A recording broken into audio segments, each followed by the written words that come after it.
question 4b. So it's not connected to 4a. It doesn't matter if we've managed that one or not. The bakery also produces small loaves with masses in grams that are normally distributed with mean 400 and standard deviation 9. Following a change of management at the bakery, a customer suspects that the mean mass of the small loaves has decreased.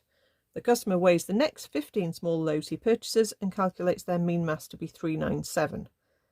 Perform a hypothesis test at the 5% significance level to investigate the customer's suspicion, assuming the standard deviation in grams is still 9. Okay, so this is actually relatively routine.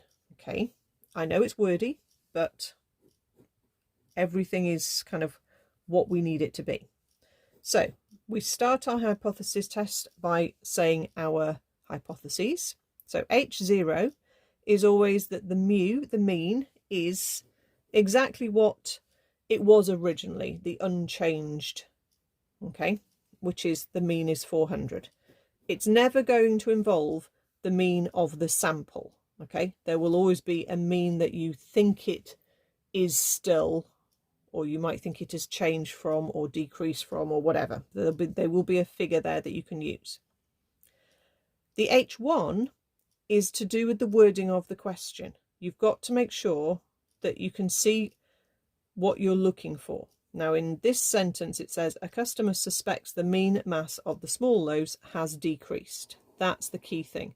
So our H1 is we're looking for mu to be less than 400. So remember, if it said has changed, you would just put a not equal to sign because you aren't anticipating whether it's changed up or changed down. You're not taking any notice of the mean of the sample at this point, okay? But we've got that word decrease, which means we've got a one-tailed test when we come to the end of the hypothesis test. Okay, so we've got our loaves, our small loaves, and if we just picked one at random, it follows a normal distribution with a mean of 400 and a standard deviation of 9. So we would write x is normally distributed 400, 9 squared. But we are now looking at the mean of a sample, okay? The distribution of the mean is x bar is normally distributed with the same centre, the same average as 400, but the standard deviation decreases by a factor of square root n, and here n is 15.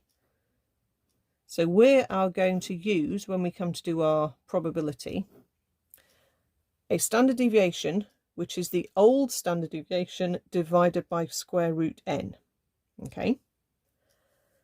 That's just something you have to remember. What we've got in our sample is that the mean of the sample is 397. Okay, now we know that is below 400. Okay, somewhere on my picture on the lower side. We need to work out the probability of the tail here. Okay, not just the probability of this specific result, but if we got anything even further away from 400 as well. So we need the probability that x bar, the mean, is less than or equal to, you can put the equal line or you can miss it off, doesn't matter. It's continuous data. But we're looking for where it is below 397. What's that probability? Okay, we don't need to use the Z change. We can just do it straight on inverse normal. Okay, so not inverse normal, sorry, NCD. Menu 7, NCD. We're working out the probability. So the lower of our area, we're going to just sort of put a big negative number in there. And the upper of our area is 397. Our sigma, remember, is 9 over root 15, and our mu, which we are assuming the mean is still 400, we're working out the idea that if the mean is still 400, what is the chance of this outcome? Okay, so our calculator has just given us 0.098.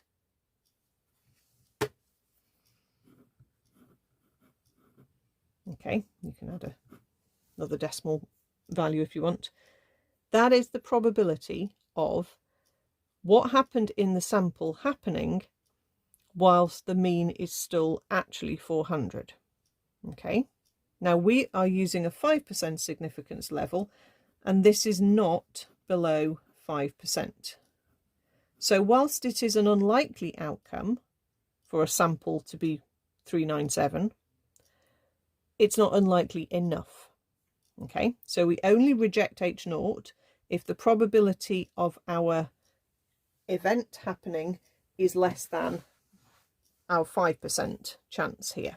Okay, this is not, it's small, it's unlikely, but it's not unlikely enough. So we're going to say that we are not going to reject H0. Okay, you either reject H0 or you do not reject H0. So that's clearly said, no, we're not rejecting H0. And let's say there is not enough evidence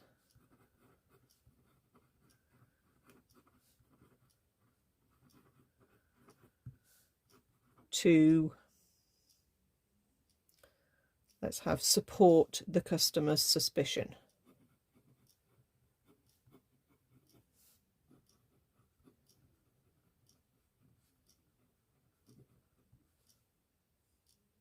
No, I just spelled suspicion. Suspicion, I've probably spelled that wrong. That the mean mass